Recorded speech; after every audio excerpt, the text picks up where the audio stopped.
ప్రియులైన సహోదరులు సహోదరులకి ప్రభునామములో వందనాలు.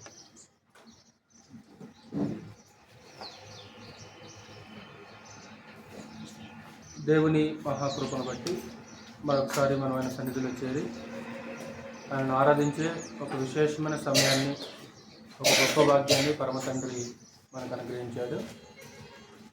కీర్తనతో స్తుతియాగం చేయటం అనేది ఒక యాజక ధర్మం.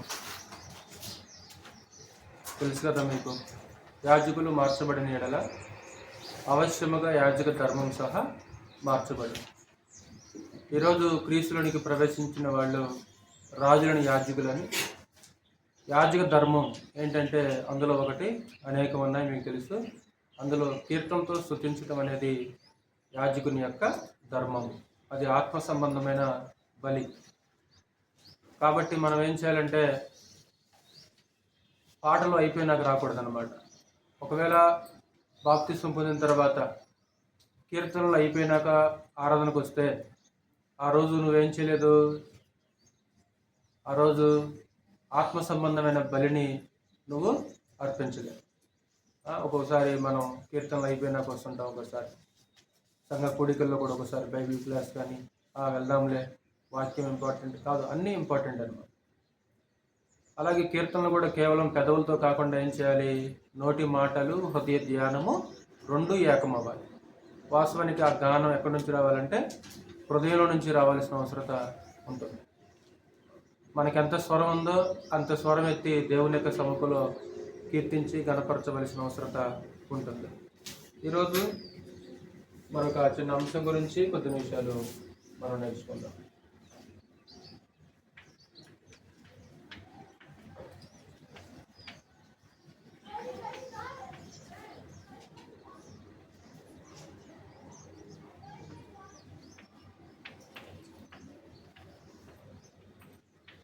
తిరిగివారు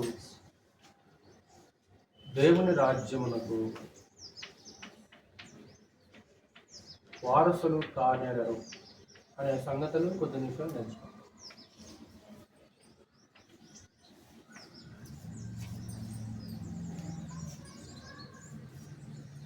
తిరిగి వారు దేవుని యొక్క రాజ్యమునకు వారసులు కారు, దేవుని యొక్క రాజ్యానికి వారు హక్కుదారులు కారు అని లేఖనం సెలవిస్తున్నట్లు మనం చూడాలి.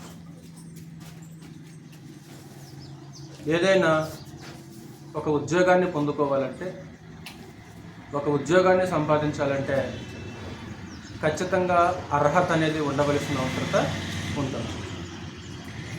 అర్హత లేకుండా ఏ కంపెనీ, ఏ వ్యవస్థ కూడా ఒక వ్యక్తికి ఉద్యోగం ఇచ్చే అవకాశము లేదు.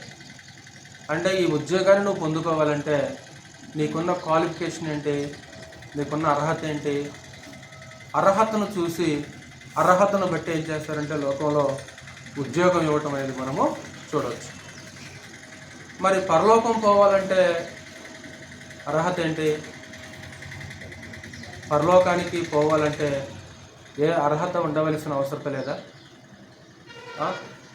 దేవుని రాజ్యాన్ని మనం స్వతంత్రించుకోవాలంటే, నిత్య జీవానికి మనం వారసులం కావాలంటే ఖచ్చితంగా మనకు కూడా అర్హత అనేది ఉండాలి. కాబట్టి అర్హులైన వారిని మాత్రమే దేవుడు తన రాజ్యంలో చేర్చుకుంటాడు తప్ప, అర్హత లేకపోతే దేవుడు తన రాజ్యంలో చేర్చుకునే అవకాశము లేదు.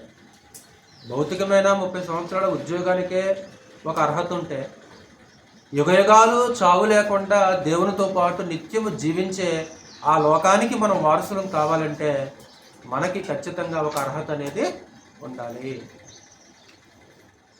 కాబట్టి దేవుని యొక్క రాజ్యానికి మనం వారసులం కావాలంటే మనలో పిరికితనం అనేది ఉండకూడదు.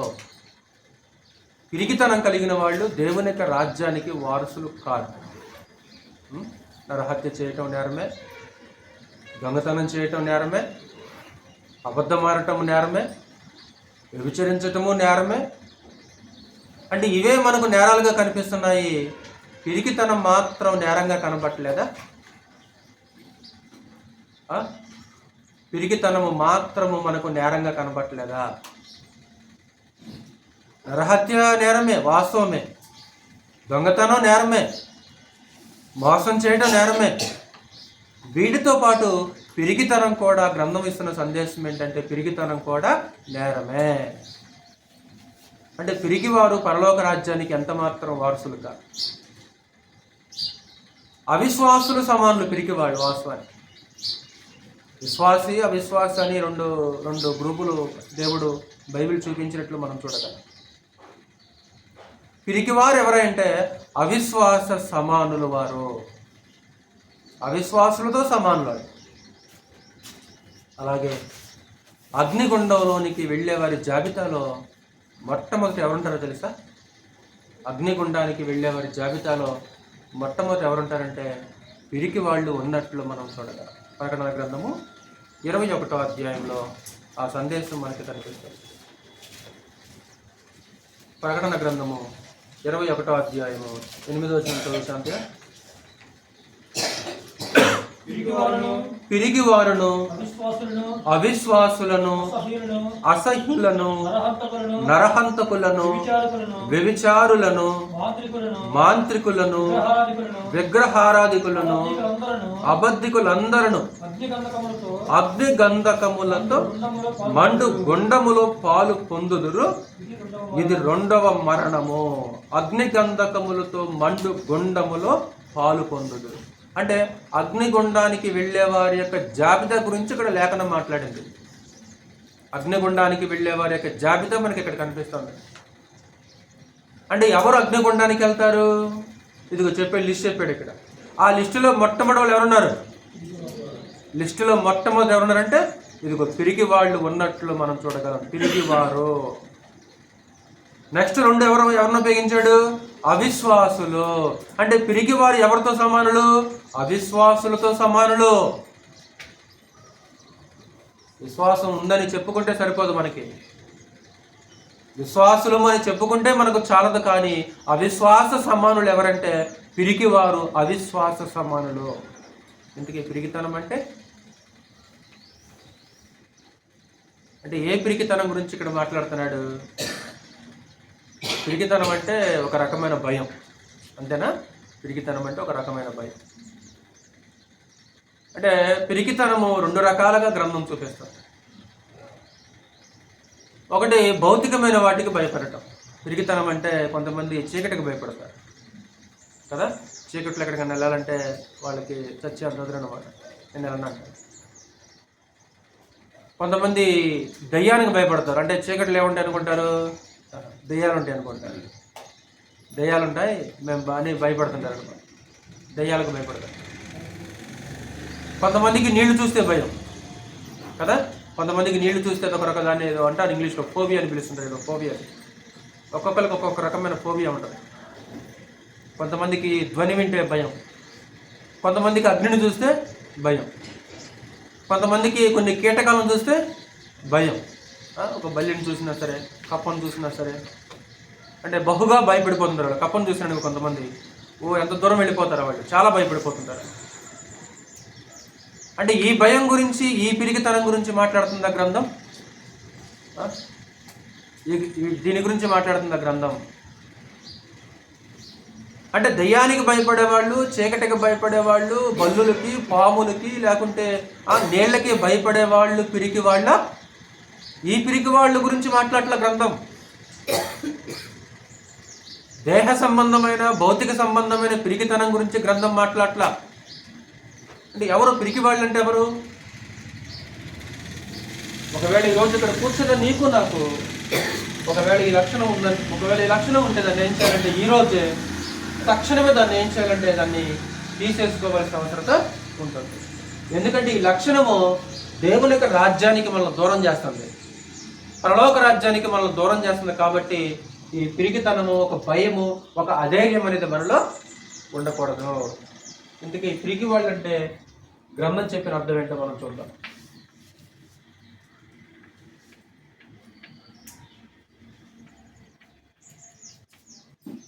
పిరికివారంటే ఎవరు? పిరికివారంటే ఎవరు? అందులో నెంబర్ 1, సత్యం చెబితే నష్టం వస్తుందని అబద్ధం చెప్పావా?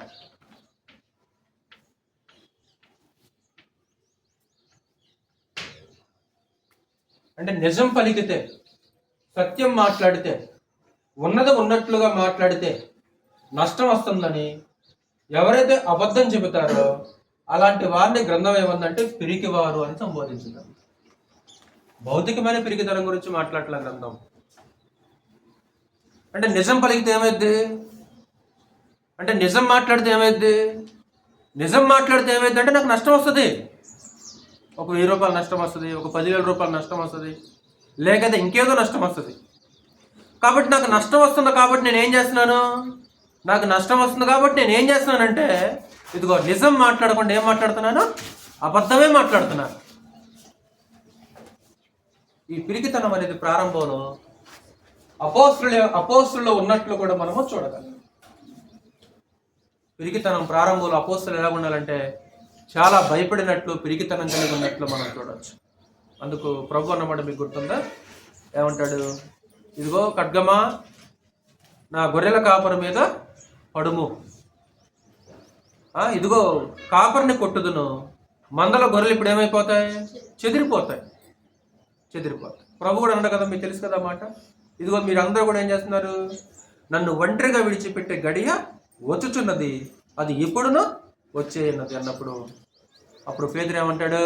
ప్రభువా, అందరూ విడిచిపెట్టి పారిపోయినా సరే నేను మాత్రం నిన్ను మాత్రము విడవను అని ఖండితంగా పేతురు ధైర్యంగా ఆ సమయంలో మాట్లాడినట్లు మనము చూడగలం. కానీ ఒకరోజు పేతురు ఏం చేశాడో మీకు తెలుసు కదా. అలా ప్రభుని యేసుని బంధించుకొని వెళ్ళిపోతున్నప్పుడు యోహాను, పేతురు అలా దూరంగా ప్రభుని వెంబడిస్తుంటారు. అలా చలిమంట దగ్గర పేతురు నిలబడ్డప్పుడు ఒక చిన్నది వచ్చేసి అడుగుద్దు కదా, ఇదిగో నువ్వు వారిలో ఒకటివి కావా అన్నప్పుడు పేతురు ఏమన్నాడండి? సీను గారు, ఎవరింతకైనా ఆయన ఎవరు? అంటే 3.5 సంవత్సరాలు సహవాసం చేసావు ఆయనతో, ఆయన బోధలు విన్నావు, ఆయనతో కలిసి భోజనం చేసావు, ఆయనతో కలిసి తిరిగావు. ఒక్కరోజు ఒక్క క్షణాన్ని ఏమన్నా తెలుసమ్మా ఆయన ఎవరైనా? నేను ఎరగనాయన్ని.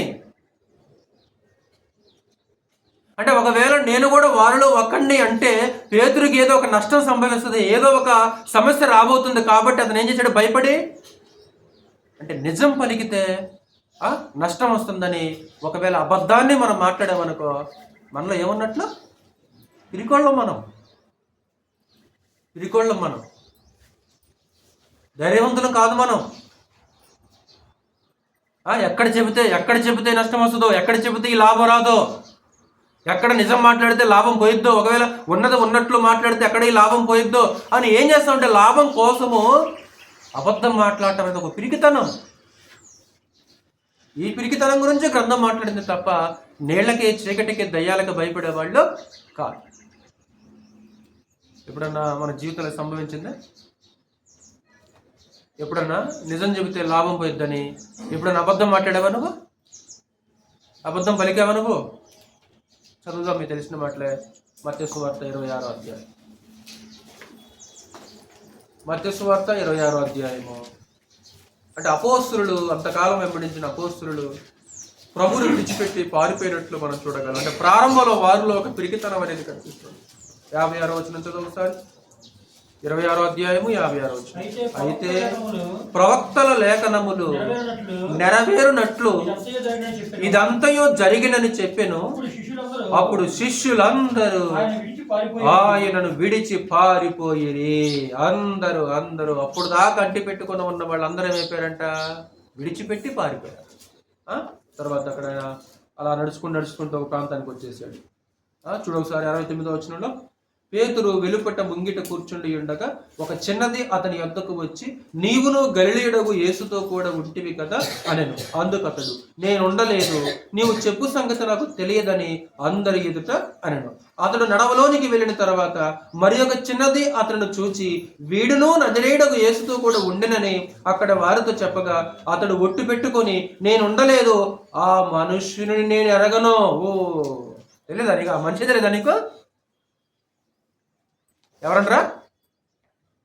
అసలు ఎవరి గురించి మీరు మాట్లాడుతున్నారు? అదేంటయ్యా 3.5 సంవత్సరాలు తిరిగావు కదా, ఎంతో సహవాసం చేసావు కదా నువ్వు, అసలు ఆ మనిషిని నేను ఎరగను, అసలు ఆ మనిషి మొక్కడు ఇంతవరకు చూడలేదు అన్నట్లు అనమాట. ఏంటి కారణం, ఎందుకు అలా చెప్పావు? ఇంటర్నల్గా ఏముంది ఇంటర్నల్గా ఒక భయం. అంటే ఆ మనిషికి లోపల ఇంటర్నల్గా ఒక భయం పట్టుకుంది, ఒక భయం వెంటాడుతుంది. అందుకే ధైర్యంగా మాట్లాడలేకపోయాడు. అవును నేను కూడా వారిలో ఒకడిన అనగలిగాడు, అనలేడు. దాన్నే పిరికితనం అంటారు, భయం అంటారు. చూడండి ఎంత విచిత్రంగా ఉట్టి పెట్టుకోవటం, తను చెప్పించుకోవడం చేస్తుంది. ఇంకా మార్కు సువార్తలో అయితే అక్కడ మార్కు బాగా మాట్లాడాడు. 2 సత్యం పక్షాన నిలబడకపోవడం. 2 సత్యం పక్షాన నిలబడకపోవడం. అంటే కొంతమందికి సత్యం అర్థమైంది, సత్యం అర్థమైనా సరే కొంతమంది ఏం చేయరు, నిలబడలేరు, అంగీకరించలేరు. ఎవరికి భయపడి? పాస్టర్కి భయపడి, సంఘానికి భయపడి, కులానికి భయపడి, ఇంట్లో వాళ్ళకి భయపడి. సంఘం మారితే ఏమనుకుంటారో, సంఘం మారితే ఏమనుకుంటారు అంటే వాళ్ళు కూడా అంతే చేస్తారులే. సంఘాన్ని మారితే తల్లిని మార్చినట్లు అంటారు. నోటికి అద్దు ఉండే వాళ్ళకు కూడా. సంఘాన్ని మార్చిన వెంటనే నువ్వు ఎవరు మార్చావు? నువ్వు తల్లిని మార్చావు. నువ్వు తల్లి సంఘాన్ని విడిచిపెట్టిపోతావా? మరి గ్రంథంలో ఉన్నదన్నట్లుగా గ్రంథం ప్రకారంగా సంఘం వాస్తవమేనా? అది అవసరం లేదు వాళ్ళకి, అది అవసరం లేదు. తమకు నచ్చినట్లు చేస్తారు, తమకు నచ్చింది బోధిస్తారు. ఒకవేళ సత్యం అర్థమైన తర్వాత ఒకవేళ దూరం జరుగుతున్నారండి ఏమంటారు ఇంక వాళ్ళు? అప్పుడు వస్తుంది నిజ స్వరూపం అనేటప్పుడు, అప్పుడు బయటపడుతుంది నిజ స్వరూపం. అప్పుడు దాకా నిజ స్వరూపం బయటపడదు. ఎప్పుడైతే అలా దూరం సత్యం అర్థమైన తర్వాత కొంచెం దూరంగా జరుగుతున్నాము అనిపిస్తుందో వారి యొక్క నిజ స్వరూపం అనేది బయటపడుతుంది అనమాట. అంటే కొంతమంది ఏం చేస్తారంటే భయపడి ధైర్యంగా దాన్ని ఒప్పుకోలేరు, ఆ సత్యం పక్షం నిలబడలేరు. యోహాను సువార్త చూడు ఒకసారి 12వ అధ్యాయం. యోహాను సువార్త 12వ అధ్యాయం 42వ వచనం. యోహాను సువార్త 12వ అధ్యాయము 42వ వచనం. ఆయనను అధికారులలో కూడా అనేకులు ఆయన యందు విశ్వాసముంచిరి గాని సమాజములో నుండి వెలివేయబడుదుమేమో అని పరిసయ్యులకు భయపడి పిరికోళ్ళు కాదు వీళ్ళు. ఏమంటే అన్న వీళ్ళు కాదా పిరికోళ్ళు కాసన్న? అయినను అధికారులలో అనేకులు ఆయన యందు విశ్వాసముంచిరి గాని, ఏసే మెస్సియా, ఈ నజరేయుడైన ఏసే దేవుని కుమారుడు, ఈయనే అభిషిక్తుడు, ఇదిగో ఈయనే మన కొరకు వచ్చినాడు అనే సంగతి ఆనాటి యోధా అధికారులకి అనేక మందికి తెలిసింది. తెలిసినా సరే ఏం చేశారంట వాళ్ళు? నిలబడలా. ఎవరికి భయపడరంటరా? పరిసయ్యులకు భయపడి వారు ఒప్పుకోరు. కింద నెక్స్ట్ మాట ఏమంటాడు? వారు దేవుని మెప్పు కంటే మనుషుల మెప్పును ఎక్కువగా అపేక్షించరి. ఎవరి మెప్పు కావాలి? వాళ్ళ భజనలు కావాలి. ఒకవేళ నిలబడితే ఏమంటారో, ఒకవేళ సంఘాల నుంచి బయటికి పోతే ఏమంటారో, వీళ్ళేమనుకుంటారో, వాళ్ళేమనుకుంటారో. కొంతమందికి ఇదే, వాళ్ళేమనుకుంటున్నారు, వీళ్ళేమనుకుంటున్నారు, వాళ్ళేమనుకుంటారు, వీళ్ళేమనుకుంటారు. అనవసరం. మనకు సత్యం అర్థమైతే దాని పక్షాన్ని నిలబట్టం అనేది చాలా ప్రాముఖ్యం. ఒకవేళ ఆ పక్షాన మనం నిలబడలేదంటే ప్రభు ఒక మాట అంటే మత్తయి సువార్తలో, నా పక్షమున ఉండని వాడు నాకు విరోధి అంటాడు. గుర్తుందన్నమాట. నా పక్షమున ఉండని వాడు నాకు విరోధి అవుతాడు. ఎవరైతే సత్యం పక్షాన లేరో, ఎవరైతే ప్రభు పక్షాన లేరో వాళ్ళు ప్రభుకు విరోధులయ్యే అవకాశం ఉంది. 3, యేసుక్రీస్తుని బహిరంగంగా యేసుక్రీస్తుని ఒప్పుకునేవాడు.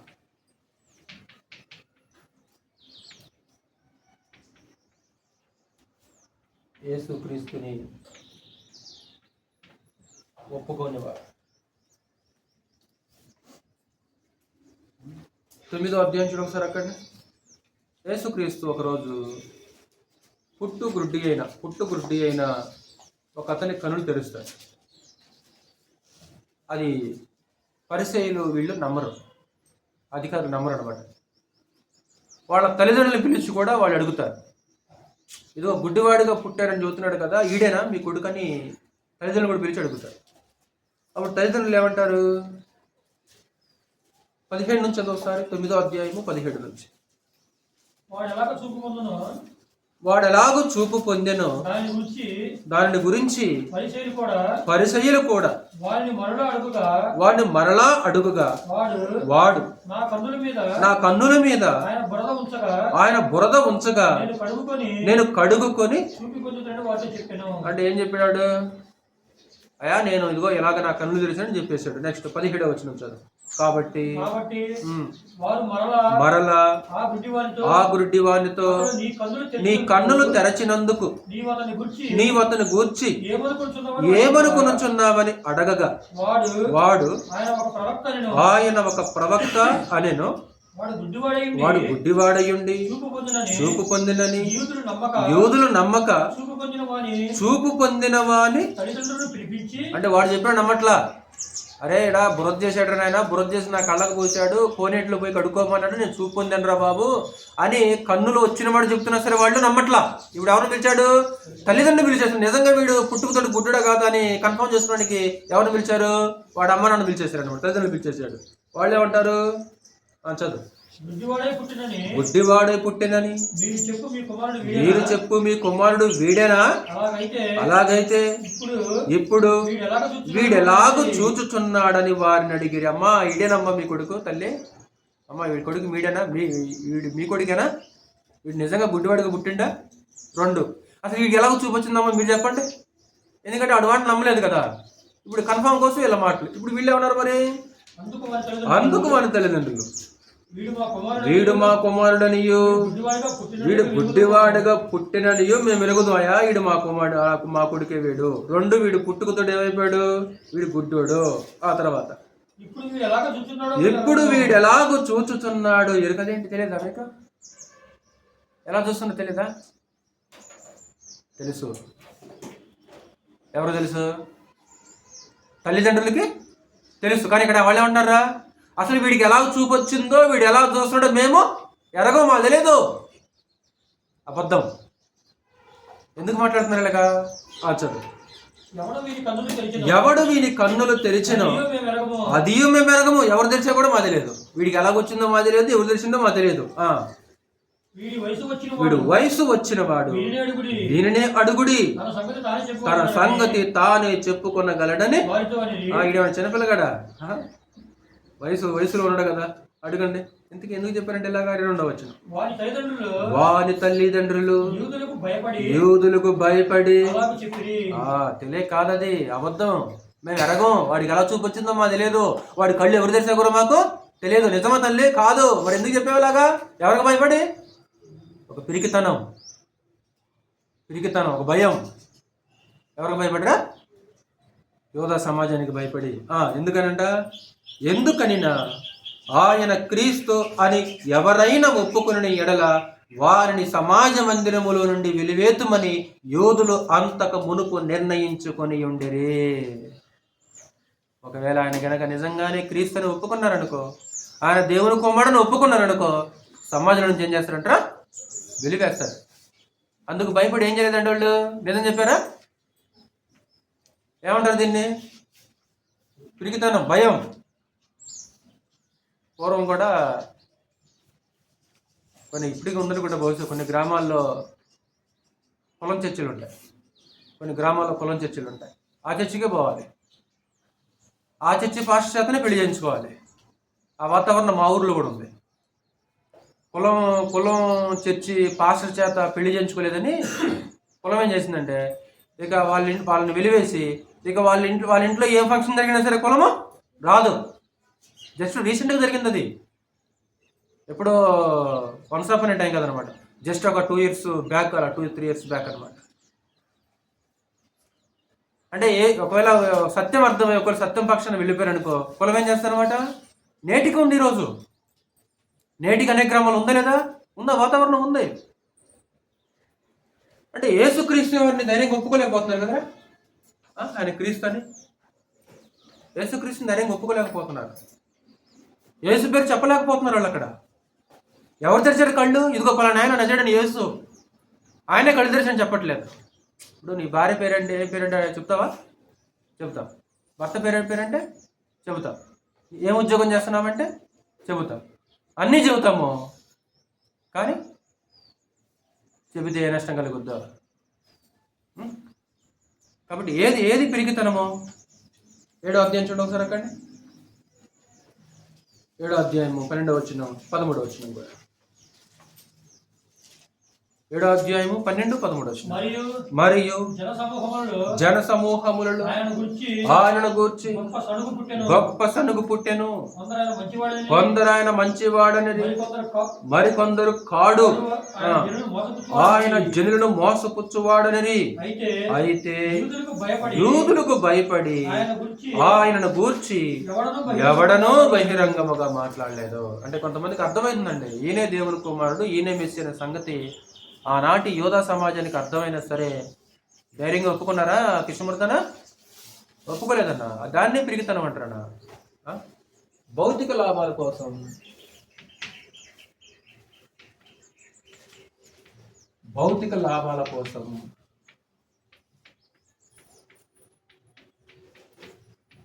క్రైస్తవులకు కాము అని చెప్పుకుంటే అది కూడా పిరిగితనం. భౌతిక లాభాల కోసం మేము ఎవరం కదమా? మేము క్రిస్టియన్స్ కాదండి. మరి ఎవరు మీరు? ఇదిగో పలానా జాతికి సంబంధించిన వాళ్ళు అంటే, పలానా వాళ్ళమంటే మేము. ఎందుకు అలా చెప్తున్నావు? అదిగో క్రిస్టియన్ చెప్పేసామనుకో, క్రిస్టియన్ చెప్తే రిజర్వేషన్ ఉండదు అనా? క్రిస్టియన్స్ అని చెబితే ఏముండదు అనమాట, రిజర్వేషన్ ఉండదు. క్రిస్టియన్ చెప్తే ఏం జరుగుద్ది? ఉద్యోగం పోయింది. క్రిస్టియన్ అని చెప్పేసామనుకో ఉద్యోగం రాదు. క్రిస్టియన్ చెప్పేసామనుకో పెన్షన్ రాదు. క్రిస్టియన్ చెప్పేసామనుకో రేషన్ కార్డు ఉండదు, రేషన్ కార్డు రాదు. మరి ఇప్పుడు ఏం చేయాలి? ఇప్పుడు అవన్నీ కావాలి. కాబట్టి మేము ఎవరం కాదు, మేము క్రిస్టియన్స్ కాదండి. ఇదిగో మా సర్టిఫికెట్, ఇదిగో మేము పలానా వాళ్ళమండి. ఆ సర్టిఫికెట్ చూపించామనుకో శభాష్ అంటది. ఒకవేళ క్రిస్టియన్ చెప్పేసామనుకో ఏమంటది? మీరు క్రిస్టియన్సా? అయితే మీకు ఇవి వర్తించవు. మీకు ఇదిగో ఇది కేవలం ఇదిగో పలానా వాళ్ళకే వర్తిస్తుంది, ఇది పలానా వాళ్ళకే వర్తిస్తుంది. ఇప్పుడు మనకు ఆ ప్రాఫిట్ కావాలన్నమాట. కావాలి కాబట్టి ఇప్పుడు మనం ఏం చేస్తామన్నమాట, క్రిస్టియన్స్ అని మనం రుజువుపరుచుకోమన్నమాట. ఏం రుజువుపరుచుకుంటాం మనం? ఇదిగో పలానా వాళ్ళని రుజువుపరుచుకుంటాం మనం. అంతేనా? ఈరోజు జరుగుతుంది, అలాగా జరుగుతుంది. ఒకవేళ మనం కూడా చేస్తున్నాం, అలాగా చేస్తున్నాం. మనం కూడా అన్నా ఉన్నాం. ఈరోజు క్రిస్టియన్స్ కాదు మేము.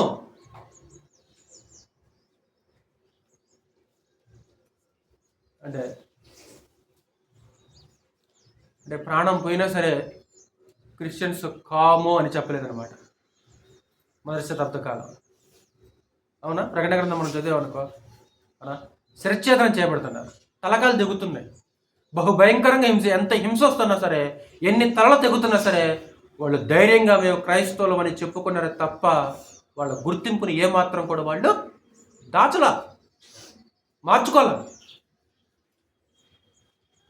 ధైర్యంగా ఒప్పుకోవాలంట ప్రభుని. ఒకవేళ ప్రభుని ఒప్పుకోలేదు దానికి ఏం జరుగుతుందంట? మత్తయి సువార్త 10వ అధ్యాయం చూడు, ముందుకెళ్దాం. మత్తయి సువార్త 10వ అధ్యాయం 32. మత్తయి సువార్త 10వ అధ్యాయం 32. మనుషుల ఎదుట నన్ను ఒప్పుకొని వాడెవడు పరలోకమందున్న నా తండ్రి ఎదుట నేనును వారిని ఒప్పుకొందును.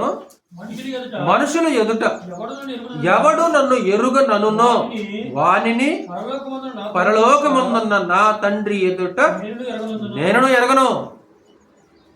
నన్ను ఒప్పుకుంటావా? అది అక్కడ నువ్వు ఇక్కడ నన్ను ఒప్పుకున్నావు అనుకో, నేను ఎక్కడ ఒప్పుకుంటా నిన్ను? అది నేను అక్కడ ఒప్పుకుంటాను. ఇక్కడ నువ్వు నేను ఎరగనయ్యాను ఒక పేతురులాగా, పేతురు బలహీనతలో అన్నాడు, వేరే సంగతి. ఒకవేళ ఈరోజు మనం కూడా పేతురులాగా మాట్లాడాం అనుకోమా, ఒకరోజు ప్రభు ఏం చేస్తుంటాం అక్కడ? ఎవరాయా నువ్వు? ఎవరు నువ్వు? ఎక్కడి నుంచి వచ్చావు? ఇందాక పేతురు ఏమన్నాడు? ఎవరు ఆ మనిషి? ఎవరు? ఇంతకీ ఆ మనిషి నేను ఎరగను. అందుకు ఇందాక చెప్పాను కదా, అంటే యేసు ప్రభు పేరు చెప్పడానికి ధైర్యం ఉండదు అనమాట. ప్రభు పేరు చెప్పడానికి ధైర్యం ఉండదు.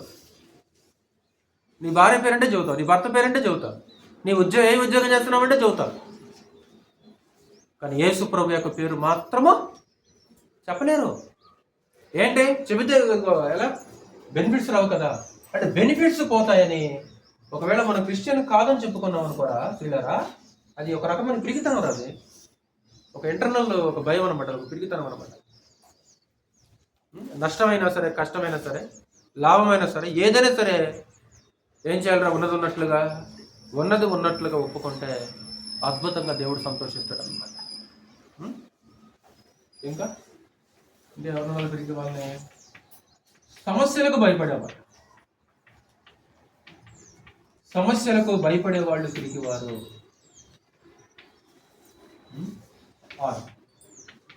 శ్రమలలో వెనక్కి వెళ్ళేవారు పిరికివారు,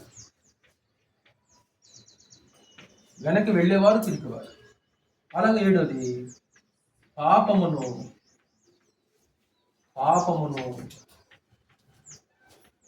ధైర్యముగా ఒప్పుకోనివారు. ఇది కూడా పిరికితనమే. పాపాన్ని ధైర్యంగా ఒప్పుకోకపోతే అది కూడా పిరికితనం. అంటే కొంతమంది చిన్న చిన్న సమస్యలకి భయపడిపోతుంటారు.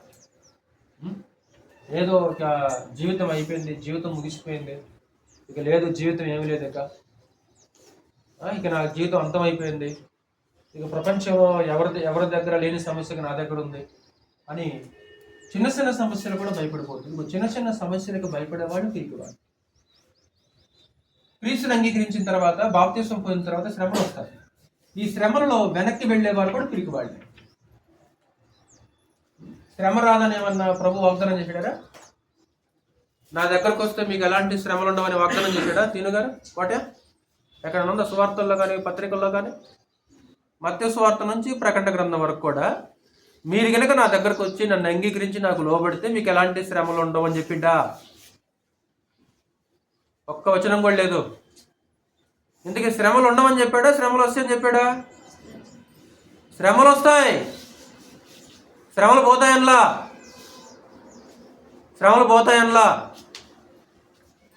ఎక్కడుంది బైబిల్లో? కృత నిబంధనలు ఎక్కడుందా మాట? క్రీస్తు యేసునందు సద్భక్తితో బ్రతకను ఉద్దేశించి వారందరూ హింస పొందుదురు. భక్తి ఉంటేనే శ్రమ వస్తుంది, భక్తి లేకపోతే శ్రమ రాదు. గుర్తుంచుకోండి, భక్తి లేకపోతే శ్రమ రాదు, భక్తి ఉంటేనే శ్రమ వస్తుంది. అది పరమదేవుని యొక్క నీ విశ్వాసాన్ని, విధేయతని పరీక్షించే ఒక విశేషమైన సమయం అది. కాబట్టి నా నామ నిమిత్తం మీరు ఏం చేయబడతారు చెప్పాడు కదా, గుర్తుందిగా మాట. నా నామ నిమిత్తం మీరు ఏం చేయబడతారు? అవమానించబడతారు, నిందించబడతారు, వెలివేయబడతారు. ఆ దినమందు సంతోషించి గంతులేయండి. ఏ రోజనా? ప్రమోషన్ వచ్చింది, ఆహా గంతులు. ఉద్యోగం వచ్చింది, ఆహాహా గంతులు. నాకు ఆ అబ్బాయి పుట్టాడు, ఆహా గంతులు. కాదు, అప్పుడు కదా గంతులు వేయాల్సింది. ఎప్పుడేమన్నాడు గంతులు? మిమ్మల్ని అవమానించినప్పుడు, మిమ్మల్ని నిందించినప్పుడు, మీ పేరు చెడ్డదని కొట్టేసినప్పుడు.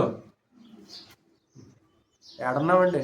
ఒకవేళ ఆ లేఖనాన్ని మనం పక్కన పెట్టారు అనుకోమా, ఏడంటాం? ఆ లేఖనాన్ని ఒక త్రాసులో ఒక పక్క, ఒక ప్లేట్లో మనల్ని ఒక పక్క పెట్టామని ఎక్కడ ఉంటామన్నా? అడ్రస్ లేకుండా కనపడడం అసలుకి కనపడం, అడ్రస్ లేకుండా పోతాం. ఎందుకంటే చిన్నోడికి కుమిలి పోతుంటాం. చిన్నోడికే ఏమనలా, ఏదో గబకన ఒక మాట వచ్చేసింది, కుమిలి. అలా సమస్యలకి, చీటికి మాటికి భయపడుతూ శ్రమరాంగంలోనే వెనక్కి వెళ్ళిపోవటం అనేది ఒక పిరికితనం. అది ఒక పిరికితనం. అంటే శ్రమ సుఖం అనేది వ్యక్తిగత అనుభవం. అది శ్రీలాగా ఎదుటి వ్యక్తులను చూసి వాళ్ళకి శ్రమలు లేవు, బాగుని అనుకోకూడదు. అది ఎలాంటిదంటే అది వ్యక్తిగత అనుభవం. అది అంతే, అది వాళ్ళకి మాత్రం తెలుసు. వాళ్ళు బాగున్నారు ఏసీ గదుల్లో, మనకేం తెలుసు వాళ్ళ జీవితంలో సమస్యలు? వెనక్కి వెళ్ళకూడదు. శ్రమ వచ్చిందనుకో, క్రీస్తుని అంగీకరించిన తర్వాత మరలా వెనక్కి వెళ్ళకూడదు.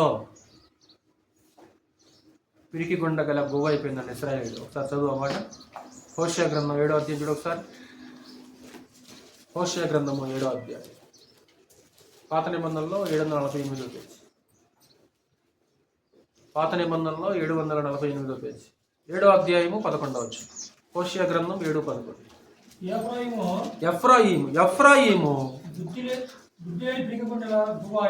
ఎఫ్రాయిము బుద్ధి లేని పిరికి గుండె గల గువ్వయాయను, వారు ఐగుప్తీయులను పిలుచుకొందురు.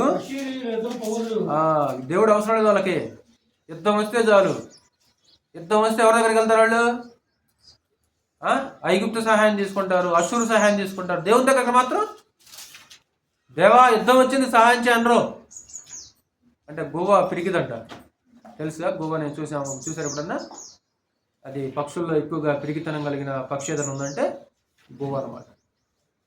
అంటే ఎఫ్రాయిమీలు ఎలా ఉంటారంట? పిరికి గుండగల అంటే పిరికోళ్ళు అయిపోయారు ఎఫ్రాయిమీలు. అవును కదా, మీకు తెలుసు కదా. 40 రోజులు కనాన్ దేశాన్ని వేగు చూస్తారు. 40 మందిని పంపిస్తాడు. వాళ్ళు 40 రోజులు వేగు చూస్తారు. క్షమించు, 40 మందిని కాదు, 12 మందిని పంపిస్తాడు. గోత్రుడికి చొప్పున 40 రోజులు ఆ దేశం అంతా తిరిగి వస్తారు. తిరిగి మరలా ఈ 12 మంది ఎవరి దగ్గరికి వస్తారు? మోషే దగ్గరికి, సమాజం దగ్గరికి వస్తారు. ఇందులో 10 మంది ఏం చేశారు?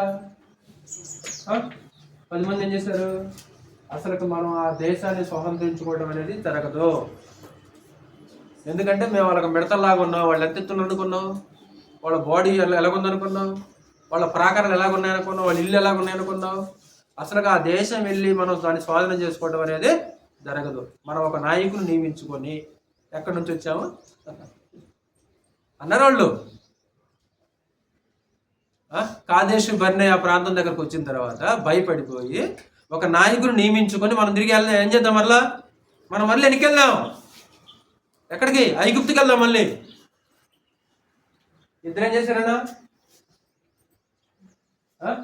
వెంటనే వాళ్ళ మాటలకు విని బట్టలు దించుకొని సాగిలు పడి, మీరు భయపడదు, ఖచ్చితంగా యెహోవా మనకు ఆ దేశాన్ని ఇస్తాడు, వెనక్కి వెళ్ళిపోదామని ఎన్నిసార్లు అన్నారు ఇశ్రాయేలీయులు? నిర్గమాకాండలో చదివినా, సంఖ్యాకాండలో చదివినా. ఎందుకు? నీళ్ళు లేకపోయినా వెనక్కి వెళ్ళటమే. నీళ్ళే మాకు అరణ్యంలో మమ్మల్ని చమ్మడానికి తీసుకొచ్చాము. ఎక్కడికి?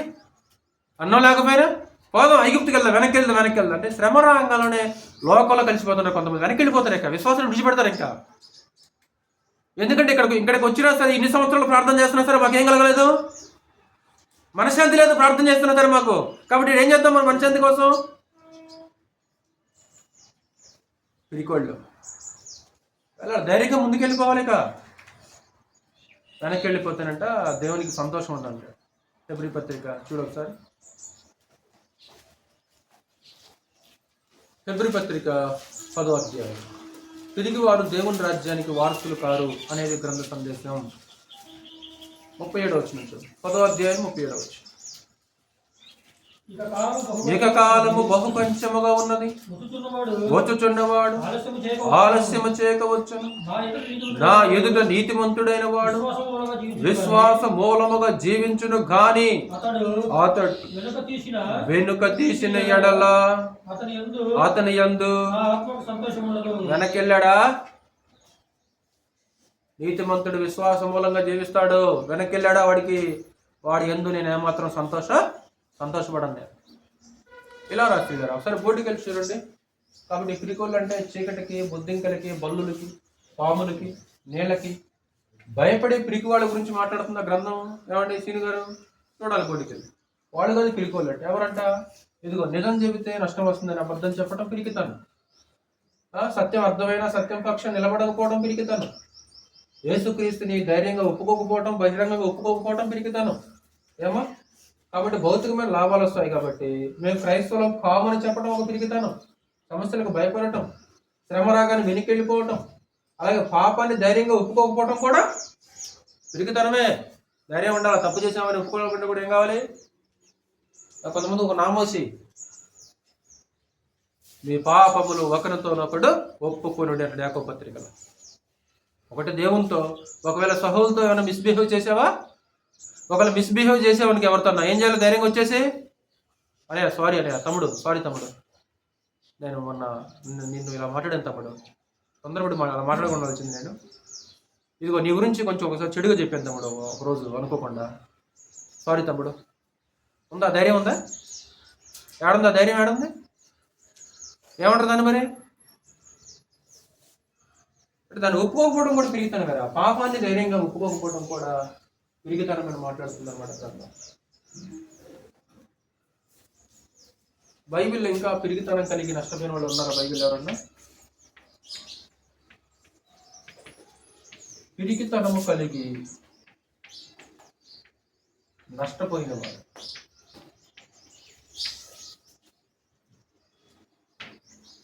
పిరికితనం కలిగి నష్టపోయిన వాళ్ళు ఎవరు కనిపిస్తారు మనకు? మొట్టమొదట ఆదాములో పిరికితనం ఉందామా? ఆదాములో పిరికితనం చూడొచ్చా?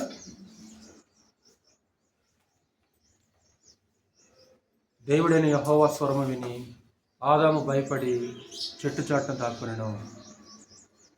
అంతేనా? చెట్టు చాటున దాక్కున. భయం ఎవరికి? వాస్తవానికి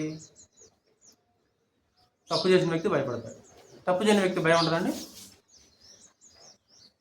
పోలీసుని చూస్తే ఎవరికి భయం? తప్పు చేసినోడికి భయం. మనకెందుకు భయం? అవును కదా. పోలీసుని చూస్తే ఎవరికి భయం అంటే తప్పు చేసినోడికి. దొంగకు భయం. ఆడేం చేస్తాడు? పోలీసు దగ్గరికి రాకుండా ఒకడు కనపడడానికి అక్కడ కనపడ్డానుకో దూరం మార్గంలో ఏం చేస్తున్నాడు? ఇంకొక మార్గాన్ని ఎంచుకుంటాడా? ఎందుకంటే భయం, ఒకవేళ నేను పట్టుకుంటామని. రోజు ఆఫీస్ నుంచి వచ్చే నాన్న గేట్ శబ్దం విని, ఇంట్లో చిన్నపిల్లలు ఏం చేస్తారు? కొడుకు పరిగెత్తుకుంటూ తండ్రి దగ్గరకు వచ్చేస్తాడు. బండి శబ్దం విని, గేటు శబ్దం విని నాన్న వచ్చేసాడు. ప్రతిరోజు అంతే. ఎందుకంటే బండి శబ్దం ఆటోమేటిక్గా అర్థమైపోయింది, గేటు శబ్దం అర్థమైపోయింది. ఇదిగో ఈ టైం తెలుసు అడిగిక, ఇదిగో ఈ టైంలో వస్తాడు, ఇదిగో ఈ బండి శబ్దం, అదిగో గేటు శబ్దం విన్నాడు, పరిగెత్తుకుంటూ వచ్చేసాడు నాన్న దగ్గరికి, కాళ్ళలో పడతాడు. ఒకరోజు రాలా. రోజు వచ్చేవాడు గేటు శబ్దం విని, ఆ రోజు గేటు శబ్దం విన్నా సరే, లోపలికి వచ్చినా సరే, నాన్న వచ్చి లోపల హాల్లో కూర్చున్నాడు, అయినా సరే వాడు రాలా. నాన్న కనపడకుండా దాక్కుంటున్నాడు. అంటే ఏదో జరిగింది, సంథింగ్. అంటే వాడిది తప్పు, వాడిది తప్పు చేశాడు. ఇప్పుడు తప్పు చేసిన వాళ్ళే కదా మొహం దాచుకునేది. మొహం ఎవరు దాచుకుంటారు? అందుకే కొంతమంది నేరస్తుడు పట్టుబడితే ఏం చేస్తారంటే, ఆ విలేకరులు ఇంటర్వ్యూ చేసేటప్పుడు ముసుగులేస్తారు కదా, అంటే మొహం చూపించాడు తప్పు చేస్తే. ఉండదు, ఆ ఫీలింగ్ ఉంటుంది అనమాట. ఎలా చూపించాలి నేను వాడికి ముఖాన్ని? మా అమ్మకి ఎలా మొహం చూపించాలి నేను, లేకుంటే మా ఫ్రెండ్కి ఎలా చూపించాలి, లేకుంటే నా భార్యకి ఎలా మొహం చూపించాలి? అంటే రోజు గేటు యొక్క శబ్దం విని పరిగెత్తుకొని వచ్చేవాడు ఆ రోజు రావట్లేదంటే వాడు ఏదో తప్పు చేసాడు. కాబట్టి వాడు ఏం చేస్తున్నాడు? నాన్న కనబడకుండా లోపల దాక్కుంటున్నాడు. అలాగే ఆ పరమ తండ్రి రోజు తోటలో సంచరిస్తుంటాడు, రోజు ఆదాము దేవునితో మాట్లాడుతూ సహవాసం చేస్తుంటాడు. కానీ ఒక రోజు మాత్రము దేవుని యొక్క ఎదుటికి రాకుండా చెట్టు చాటును ఏం చేశాడు? అంటే ధైర్యంగా ఒప్పుకున్నాడమా? ఆదామా నువ్వు ఎక్కడా? తోటలో నీ స్వరము విని నేను భయపడి దాక్కున్నాను. నేను దిగంబరి దగ్గరగా దాక్కు. నీకు దిగంబరిని తెలిపిన వాడెవడు? ఎవరు చెప్పారు నువ్వు దిగంబరం? నీకు ఎవరు చెప్పారు? అంటే నేను తినొద్దన్న వృక్షఫలం నువ్వు తిన్నావా? ఒకవేళ సృష్టి ఎలాగుండేది ఒప్పుకుంటే, ఈ సృష్టి ఎలాగుండేది అని తెలియదు మనకి ఎందుకంటే మన పరిమితి జ్ఞానం మనకి. అవును దేవా, తండ్రి, యెహోవా, నేను ఏం చేశాను? నువ్వు తినొద్దన్న వృక్షఫలం తిన్నాను నాయన, నన్ను క్షమించని ఒక్క మాట ఆదాం కనుక అనుంటే ఈ సృష్టి ఎలాగుండదో మనకు చిక్కదలేదు. కానీ ఆ మనిషి ఒప్పుకున్నాడనా? అంటే ఆదాం తిరిగొడనా? అంటే దేవుడు శిల్పించాడు కానీ, అంటే దేవుడి శాపం. తర్వాత ఇతర కుమారుడు గురించి కూడా మనం రాసుకోవచ్చు. ఎవరు? కయీను. అంటే పాపాన్ని ఒప్పుకోకపోవడమే పిరికితనం అని చెప్పాను కదా. ఆదాం ఒప్పుకున్నాడా? ఒప్పుకోవాలి. ఆదాం పాపం ఒప్పుకోలేదనే సంగతి యోబు కూడా చెప్పాడు, మీకు గుర్తుంది కదా. యోబు గ్రంథాలు కూడా మనం ఆడ చూసాం. ఆదాము చేసినట్లు నా దోషంలో దాచిపెట్టుకొని, అంటే ఆదాం ఏం చేసినట్టు దోషాన్ని దాచిపెట్టుకుని నేను అలా చేయను. యోబు ఏమంటాడంటే ఆదాం చేసినట్లు నేను చేయను. ఆదాం చూసి ఒక పాఠం తెచ్చుకున్నాను నేను. కుటుంబ తిరస్కారములకు జడిసి, అంటే ఆదాం కుటుంబ తిరస్కారానికి ఏమైపోయాడు? ఎందుకంటే ఎవరు మాట్లాడాడు ఆయన? అది ఒక భార్య మాట్లాడు. అక్కడ ఒక చిన్న వివాదం జరిగింది అక్కడ. అలాగే కయ్యను కూడా ఏమన్నాడు? అడిగాడు కదా, కయ్యను నీ తమ్ముడైన హేబేలు ఎక్కడైనా ఏమంటారు? వెంటనే నేనేమన్నా నా తమ్మునికి కావలి వాడనా? దేవా యెహోవా, నేను తొందరలో ఏం చేశానయ్యా? నా తమ్ముడిని చంపేశానయ్యా అన్నాడా? అంటే దేశదిమ్మరైపోయాడు.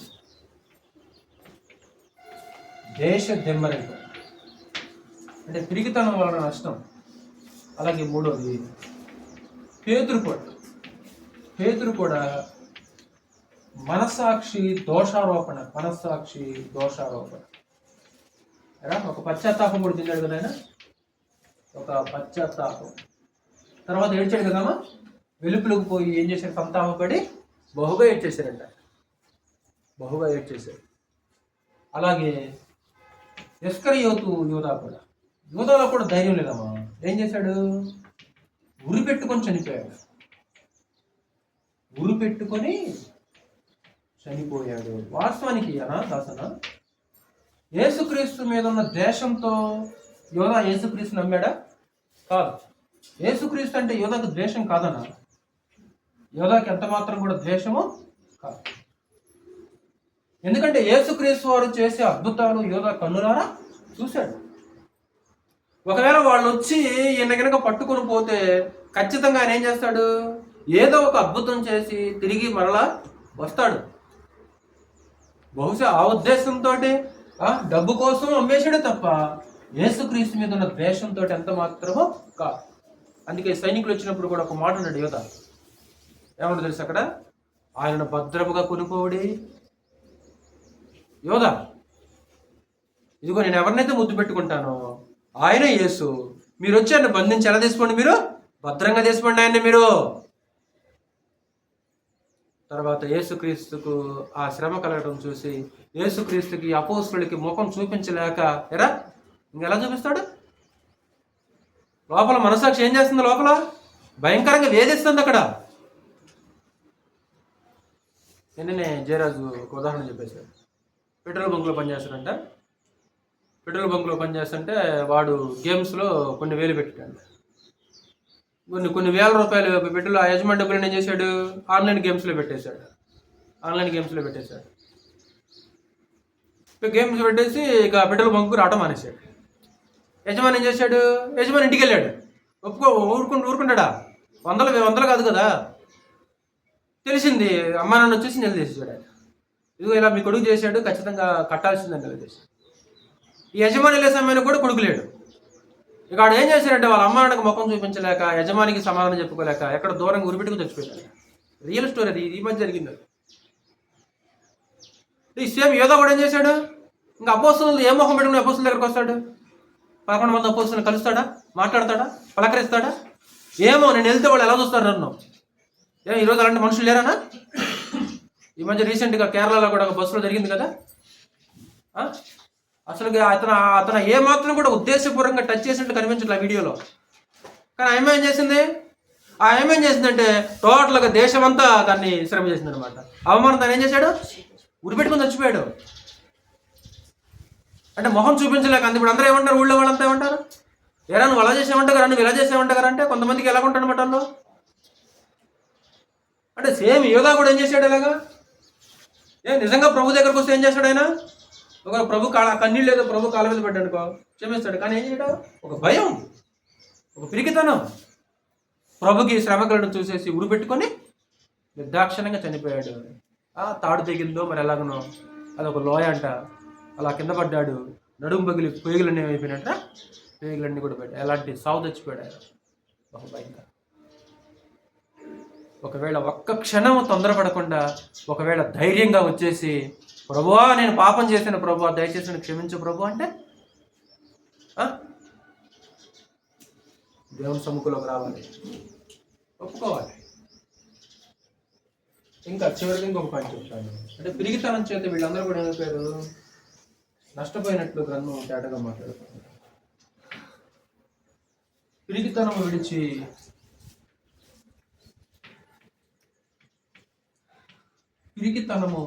విడిచి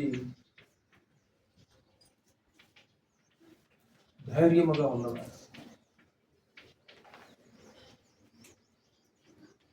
ఏ మాత్రం కూడా. ఎంత ధైర్యం అంటే వాళ్ళలో తినగారు ప్రాణం మీదకి వచ్చినా సరే వాళ్ళు ధైర్యంగా ఉన్నారండి. ప్రాణం పోతుందని తెలిసినా సరే, ఊపిరి పోయిద్ది, ప్రాణం పోయిద్దని తెలిసినా సరే కళ్ళల్లో ఏ మాత్రం ఒక బెరుకు కానీ, మాటల్లో బెరుకు కానీ లేదు. ధైర్యం. అర్థమైతే రాసుకోండి, లేకుంటే మెలగొండ ఉండండి. ఒకళ్ళొకళ్ళు చూసి రాసుకోవద్దు, గుసగుసలు వద్దు.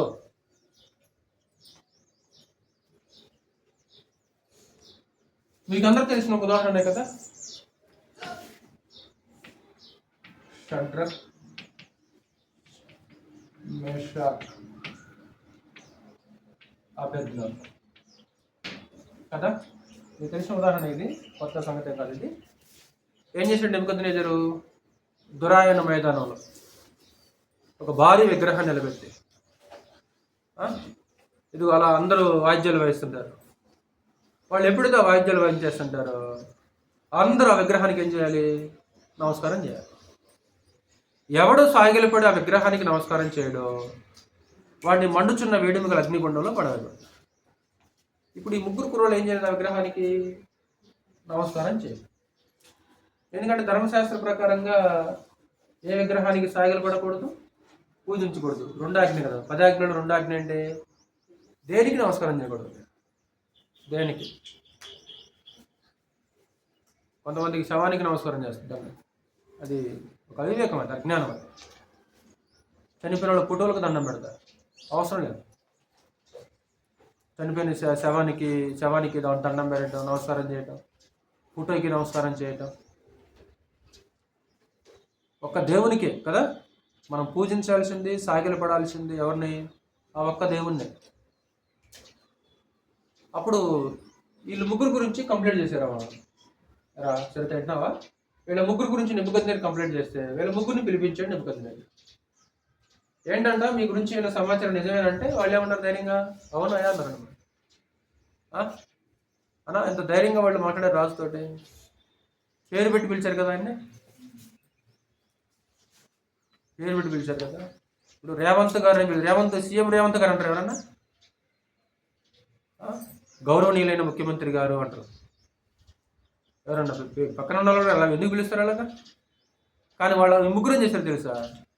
ఆ నెబుకద్నెజరుని పేరు పెట్టి పిలిచారు అనమాట. నెబుకద్నెజరు, ఇందుని గురించి మీకు ప్రత్యుత్తరం ఇవ్వాలని చింత మాకు, అసలు మీకు జవాబు చెప్పాల్సిన అవసరం కూడా మాకు లేదు. ఇదిగో మండుచున్న ఈ వేడిమిగల అగ్నిగుండంలో నుండి మేము సేవించే మా దేవుడు రక్షించడానికి సమర్థుడు. ఒకవేళ రాజా రక్షించబడినా సరే మేము మాత్రం రక్షిస్తేనే నమస్కారం చేయడం కాదు, రక్షించబడినా సరే మేము నమస్కారం చేయాలి. సహాయం చేస్తేనే దేవుడా, సహాయం చేయకపోయినా దేవుడా? మేలు చేస్తేనే దేవుడా, మేలు చేయకపోయిన దేవుడు ఆయన? ఇప్పుడు మనుషులు అంతే ఉంటారు కదా, ఏదైనా మేలు జరిగితేనేమో దేవుడి దగ్గరకు రావటం, మేలు జరగకపోతే మాత్రం అంటే మేలు చేస్తేనే దేవుడు ఆయన, మేలు చేయకపోతే దేవుడు కాదు ఆయన. కానీ అక్కడ వాళ్ళు ఆ ముగ్గురు ఎలాగున్నారు? ఒకవేళ రక్షించకపోయినా మేము నమస్కారం చేయం. అంటే ఒక అద్భుతమైన ధైర్యం. మీకు తెలిసిన మాటలే. రెండవది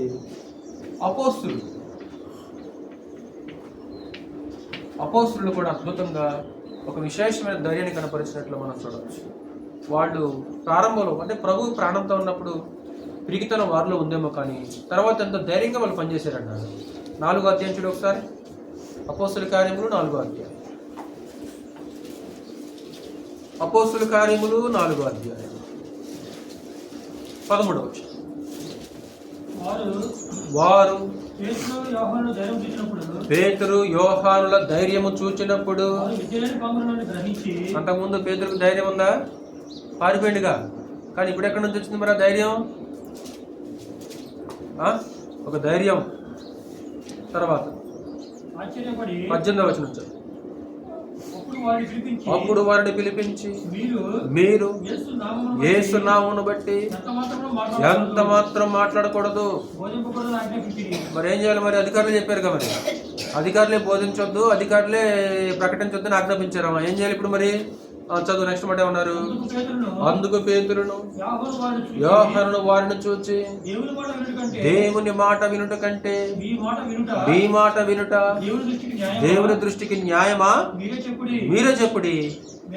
మేము కన్నవాటిని విన్నవాటిని మీరు మమ్మల్ని ఏం చేసినా, మమ్మల్ని కొట్టినా తిట్టినా చంపినా ఏం చేసినా సరే సువార్త ప్రకటించకుండా మాత్రం మేము ఉండలేము. వాళ్ళని అవమానించారు, వారిని కొట్టారు, వారిని చెరసాల్లో వేశారు, వాళ్ళని కొంతమంది చంపారు. స్టెఫన్ కూడా ఏం చేశారు? అక్కడ స్టెఫన్ కూడా రాళ్ళతో కొట్టి చంపారు. అంటే వాళ్ళని ఏం చేసినా సరే సువార్త ప్రకటించడం మాత్రం ఏమాత్రం కూడా మానుకోవాలి. ఇప్పుడు హింస వచ్చింది, హింస వచ్చిన తర్వాత చెదిరిపోయారు. ఆ హింసలో కూడా చెదిరిపోయిన ఏం చేస్తున్నామో వాళ్ళు సువార్త వాక్యము ప్రకటించచ్చు సంచారము చేసిరి. చివరికి తమ ప్రాణాలను కూడా పణంగా పెట్టారన్న వాళ్ళు. బెదర్ల వాళ్ళు ఏమాత్రం కూడా వాళ్ళు బెదిరిపోవాలి. చివరికి ప్రాణం పోతున్నా సరే బెదిరిపోవాలి వాళ్ళు. అందుకే బ్రతుకుట క్రీస్తే, చావు అయితే నాకు లాభం. అంటే కేవలం సువార్త ప్రకటిస్తున్నందుకే శ్రమ, సువార్త ప్రకటిస్తున్నందుకే హింస, సువార్త ప్రకటిస్తున్నందుకే రాళ్ళతో పుట్టారు. ఎన్ని శ్రమలు వచ్చినా సరే వాళ్ళు సువార్త ప్రకటించడం మాత్రము మానుకోలేదు. అంటే ఒక అద్భుతమైన ధైర్యం వారిలో చూడొచ్చు. అలాగే మూడోది ఆదిమ సంఘం కూడా. ప్రకటన గ్రంథం చూడండి ఒకసారి, 2వ అధ్యాయం. ప్రకటన గ్రంథము 2వ అధ్యాయము 13వ వచనం. సాతాను సింహాసనం ఉన్న స్థలములో ఎక్కడ? సాతాను సింహాసనం ఉన్న స్థలంలో సంఘం కాపురం ఉంది. ఇంకెన్ని శ్రమలు ఉంటాయి చూడండి ఒకసారి. మరి అంటే సంఘం ఉన్న ఊర్లో ఎవరు సింహాసనం వేసుకుని కూర్చున్నారు? సాతాను సింహాసనం వేసుకుని కూర్చున్నాడు. ఇక సాతాను టెస్ట్ వేసుకుని కూర్చుండంటే వాడు సంఘాన్ని ఇంకెంత హింస పెడతారండి. మరియు సాతాను కాపురమున్న ఆ స్థలములో నా యందు విశ్వాసయుండి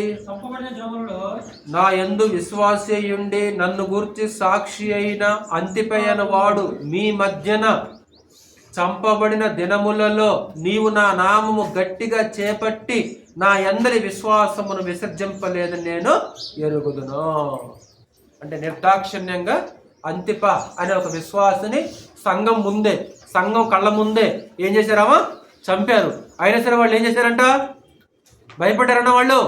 కూడుకోవడం భయపడ్డారు వాళ్ళు. ధైర్యంగా ఉన్నారు మీరు. ఈరోజు ఎవరన్నా సరసాలు వేసారనుకో, ధర్నాలు ర్యాలీలు కదా, అవునా? ఇప్పుడు అపోస్తులు చెరసాల వేశారు, సంఘం ధర్నా చేసిందామా? చెరసాలు వేయటం కదా, చంపారు. ఇప్పుడు అక్కడ చంపిన ఇప్పుడు సంఘం ఏం చేసింది? మరి ఏమైనా ర్యాలీలు చేసి ప్రభుత్వానికి వ్యతిరేకంగా ఏమన్నా కూడికలు పెట్టిందా? గ్రంథం ఇది, గ్రంథం ఇది. ఒకవేళ ఎవరే స్వార్థ ప్రకటిస్తున్నందుకు చెరసాలలో వేశారనుకో, పేతురు చెరసాలలో వేస్తే అపోస్తుల కార్యం 12వ అధ్యాయంలో సంఘం అంతా ఏం చేస్తుంది? ఆసక్తితో ప్రార్థన చేస్తుంది అక్కడికి, దేవుని దగ్గరికి వెళ్ళి. అంతే తప్ప రోడ్డు ఎక్కి ధర్నాలు చేయటం, ర్యాలీలు చేయటం, సమ్మెలు చేయటం మనకు గ్రంథంలో ఆధారం లేదు. మనకి గ్రంథంలో ఆధారం లేదు. కాబట్టి వీళ్ళ మధ్యలో ఒక విశ్వాసి చంపబడ్డా సరే వీళ్ళు ధైర్యం విడిచిపెట్టారా? వీళ్ళరా? లేదురా. చివరిగా నేడు మనము